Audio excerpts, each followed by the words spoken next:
hapon guys mga kapatids, dito tayo sa Flyers Loop. Ito mga kapatids, mga guys, ito sa pag-aalala ko nito, sinali ko to sa Off Color Derby noong nakaraang 2024 o 2025 yata. Alala nyo mga kapatids, yan, sinali ko yan doon sa Off Color season.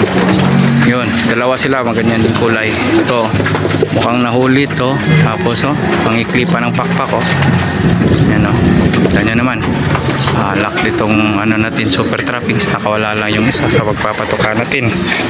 Maaga kasi ako nagpapatuka mga kalapatids, yun pagbukas ko ng pinto biglang lumabas. Pero ito isa tong natin, umuwi lang. Sino kayang naka ito? Yan nakahuli nito, ginawa siguro tong breeder hen to sa tong hen mga idol, mga kalapatids, ginawa tong breeder. Hindi ko na muna papasukin kasi ko muna talagang hindi R pala to. Hindi R ang banding nito, pero sinali ko siya ng ng off color sa south. Yun ang kapatids niya, suki natin. Mamaya ako na lang ito papasukin mga kuya, mga kapatids, kasi susubukan natin magparonda ulit. Bali yung isa nakawala, yung isang checkered natin wala. Naalala ko na yan, sinali ko pala yan sa off color season, tapos di nakauwi, second lap di nakauwi. Yan, naalala ko na.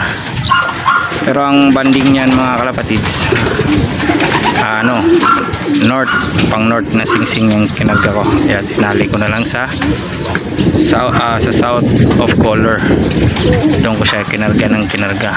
Dalawa sila, ganyan din kulay.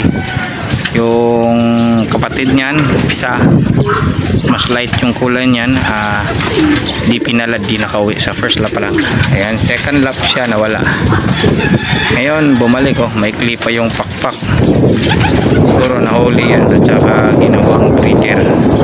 Okay, dito ko muna tatapusin ang vlog for today mga kapatids, mga kuya. Maraming salamat sa panonood.